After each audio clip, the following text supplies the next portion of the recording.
Magandang araw ho sa inyong lahat mga kapatid. Ako ho uli si JDB, ang inyong abang lingkod. Pag-usapan natin ngayon ito pong meron palang dalawang na rescue na KOJC members na sinasabi nila fake news daw, tanim member daw yan. Walang hiya. Pagka kayo pa nabubukong tanim member, di ba? Kahapon ang pinakakalat nila ay ang kapulisan daw po ay nagtatanim ng armas, nagtatanim daw po ng peng-peng. Talagang matindi amat sa mga taong ito sa utak eh, naku. Tanim peng-peng. Ito naman din, meron din daw pong tanim. Ito hindi raw po totoo itong mga 'to. Yan. Tuloy, na-rescue naman ng PNP ang dalawa umanong biktima ng trafficking, isang lalaki at isang babae, ang hindi umano pinalalabas sa compound kahit gusto na nilang umuwi.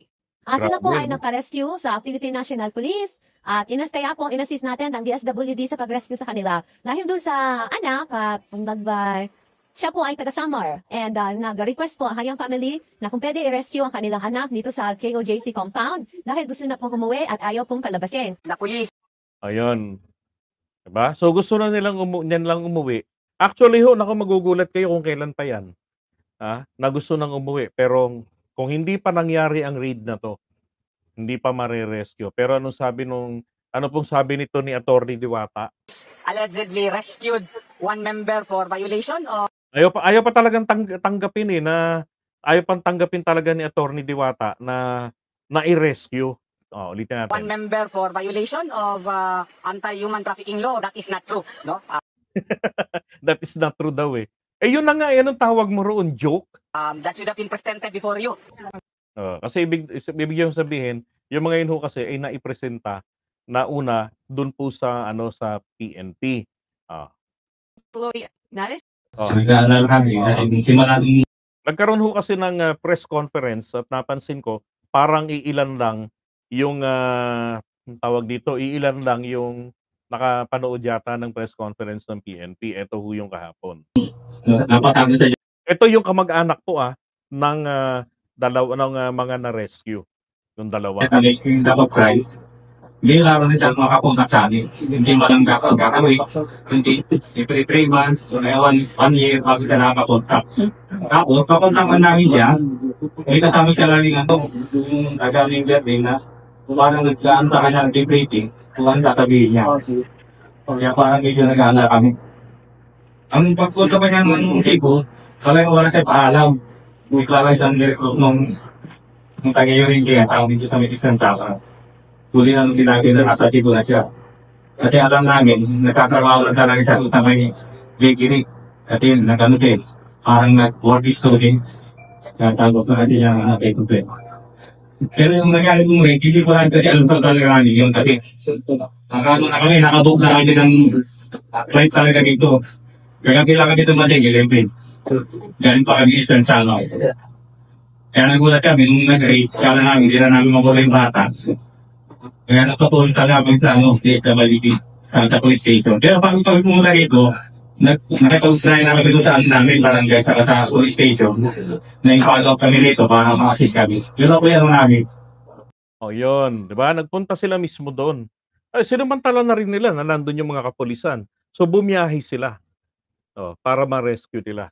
Actually, babasahin nila dyan yung text message nung kaanak nila na ayaw palabasin. Grabe no? Under siege na nga sila. Tapos tuloy pa rin ang katarantaduhan, ayaw pang palabasin. Wala po kami alam. Ano ba ginagawa rin sa mga tao, sa mga kabataan? 'Di ba? Sa mga miyembro nila na pinagtatrabaho doon. Ano yung pagpapalimusin din? Tuloy pa rin ang negosyo, grabe. Ito sa mga rito. Kaya yung salamat na nakuha na natin ang kanina. Yun lang po. Buka dyan, buka dyan. Buka lang dyan.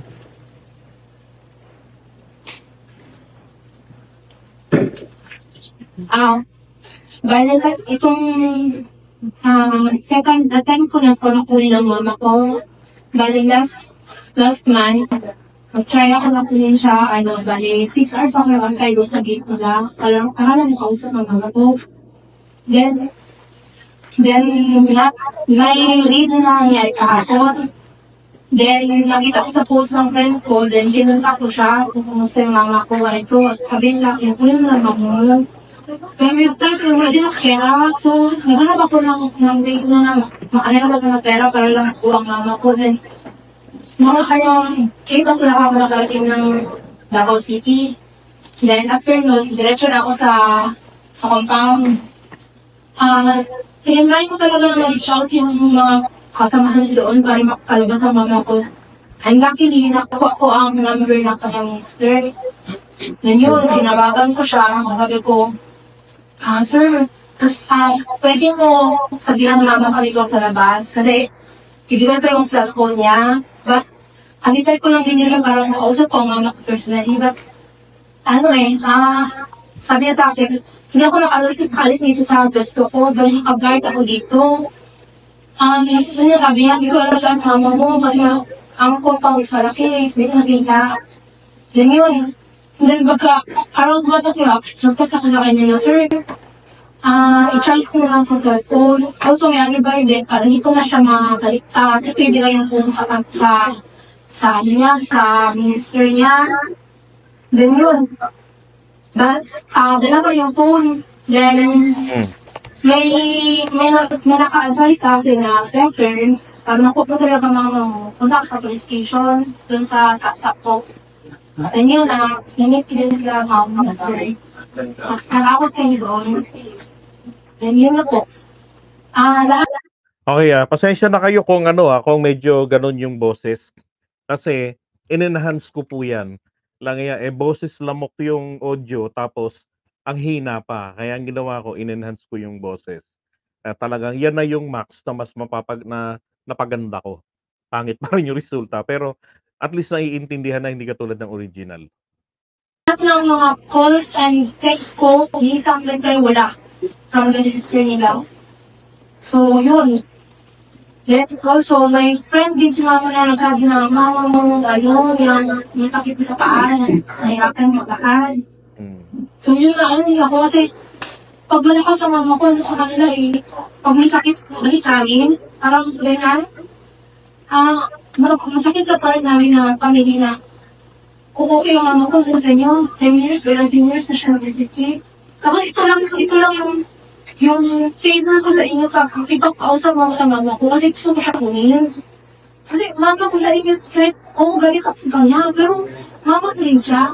Ayun, masakit lang sa part ko na, yung parang, mas magkarapakan kayo kasi sa akin na pamilya. Yung parang ganyan po, ay yun, thankful ako kasi at last, at the second na time po, nakapunta ang mga mata po. Hindi ko sa akin.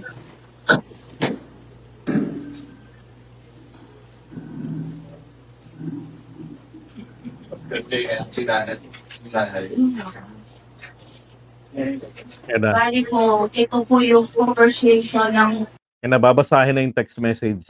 anak ko sa IBG. Last year pa po nila na conversation to.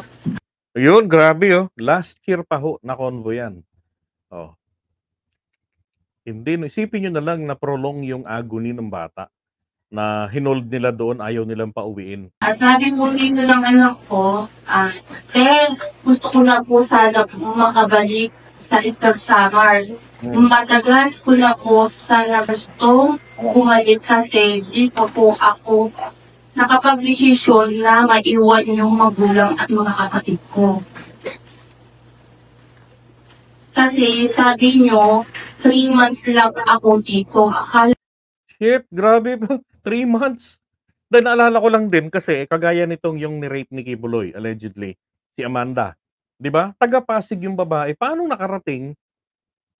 'Di ba? Ng Davao City. At doon siya yung dinisect ni Kibuloy, allegedly. May mga allegedly 'Di ba? Binology siya ni Kibuloy doon. Yan ang mga pangako nila, yung pag-aaralin ka namin, mga ganon. Ako po, makakabalik po ako agad.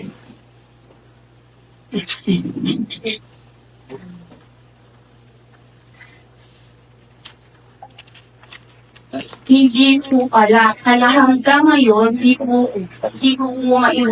maiwasan na hindi po sila maalala. Sige na po ate. Uwiin nyo na po ako ate. Hindi na po ako mawawala sa paggawa ng kalooban ng Ama through the Son. Ang nais ko lang po sana mabigyan po ako ng pagkakataon na makasama niyo po, makasama po yung magulang at mga kapatid ko at ipinapangako ko po na po sana dakilang through the Son na babalik po ako ng pusa at hindi po na sa pilitan sa pamamagitan po ng malaking pag-ibig ng Ama at pagbabalik po ako makasama po pati mga magulang at kapatid ko po ate. Ayoko po maiwan ate. Gusto ko rin po sana makasama ang anak hanggang sa katapusan na hindi po man lang yayanin kasi hindi po kasi ako nakapag-desisyon. Ayaw ko po maiwan ate. Gusto ko rin po sana makasama ang anak hanggang sa katapusan. Na hindi po mangyayari. Hindi po pa po ako nakapag-desisyon na iwan po sila dahil biglaan po yung nangyari. Kaya sana po ate, pauwiin mo na po ako. Sige na po ate, para sa pagbalik ko po, magawa ko po ng maayos ang gawain ng Ama through the Son. Isabay mo po ako sa pag-uwi po sa summer ate. Sige na po ate. Nasa Davao ako, sabi ni Lawrence. Ang sabi po ni Ma'am Evelyn, nasa Davao kami Lawrence PTF. Nais ko po sana, sabi nila ng anak ko, nais ko po sana phone ate. Pero hindi na naman ako mawawala ate. Magsisimba pa rin po sana akong magiging active. Sabi po nung Evelyn, pahingi ng number Lorenzo. Kasi busy kasi kami, tatawagan na lang sana kita PTM. Sabi po nung anak ko nung September 5, 2023, patago lang po ako na nag-online para lang po na makausap po kayo. Masabi po yung sign ko po. Sana payagan niyo po ako ate. Di po ako makakabigay ng number. Tapos sabi niya po dito, pasin na lang po kay Kuya Alan ate. EYPM. Tapos ito po yung ito po ate number. Baka hindi po ako ang makasagot ng pag tumawag ka. Mamayang gabi po ate, baka pwede pa po makatawag or ngayon na lang po ate. Sabi na anak. Last year nila ng conversation. Okay, so yun na, buong buo yun.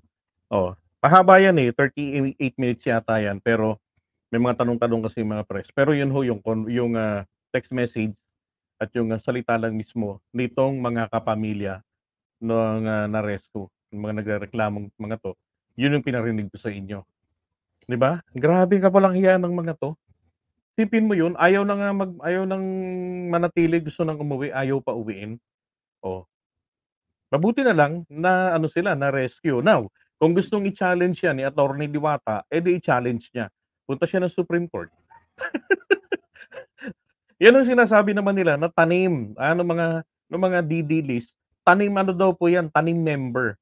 Lang yung buhay ito, tanim member. Diyos ko, wala na ba kayo talagang walang maisip, palibasa, gawain ninyo ang magtanim ng kung ano-ano, magtanim ng ano. Kaya pala yung sabi rin sa bahay ko ba, magtanim, may di biro, maghapong manloloko. No, grabe no, ipapangako yung kaligtasan, ipapangako yung requirement yung dahil sa pag-ibig sa Ama, yung mga ganun-ganun. Tapos yung magulang mo, pamilya mo, damay kayo lahat sa kaligtasan ng iyong buhay ito. Kanya-kanya ho kaligtasan. Ang exemption po roon para ma-avail mo yung kaligtasan, no, yung pong mga inosente na namatay. 'Di ba? Yung mga inosente ho na hindi man lamang nagkaroon ng tsansa makapakinig ng aral ng kaligtasan. So, sila po'y huhukuman ng Diyos. So, huhusgahan sila sa araw na yan base po sa base po sa kanilang konsensya. Okay? Hindi po kinakailangan yung ganito paglingkuran mo yung pekeng Kristo ng Davao. Oh, at ngayon eto, 'di ba? Ano na nangyari? Hindi makapagpakita si Kibuloy. Sabi nga talaga hong mahihirapan tayong hanapin kasi si Kibuloy po malamang na andito. Kay sa langit na kasama ko. Lalo na kung nakita niyo yung mansion ko doon. Naku, pagka ako nakasama papunta ng langit, magti-TNT na ako. Nandun na ako O sasabihin ko sa inyo, mansion ko doon, ilang beses ko nang pinuntahan yun. Naku, grabe no, may mansion. Ano kayang hardware ang gumawa ng mansion nito sa langit niya? Peking langit po yung pinag-uusapan natin dito ha. Hindi ho yung langit-langitan ni Kibuloy. Ang door Pero hindi po yung langit ng Diyos. Hindi ho langit-langitan ni Kibuloy. knob ko doon, diamond.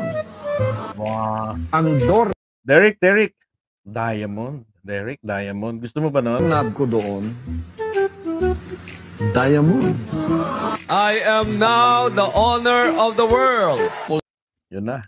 I am now the owner of the world. Now, I am the champion of the world. Ayun. Champion of the world. Kaya hindi humahagilap.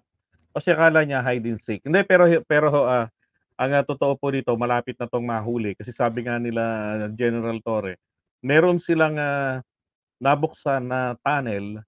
O yung, tunnel bunker. Ang problema lang yung lagusan ang hindi nila mapuntahan. Nakikita nila yung, yung scanner nila. Meron silang radar, tawag nila. Ewan ko ng tawag doon. For sure, alam nyo. Nalalaman nila kung saan nandun. Sabi nga nasa bunker daw. Oh, nandun si Kibuloy. Siyempre, kailangan mong i-assume na nandun si Kibuloy. Bakit may maraming tao dun? 'Di ba? Sino yung mga nandoon na nakatago sa ilalim ng lupa? Mga demonyo, mga uod, sabi ni Bato de la Rosa, mga palaka lang naman daw yun. Oh. Pero, iwan na natin yan. Si Bato de la Rosa, may bagong update. Pinasusuko niya si Kibuloy. Ito ho.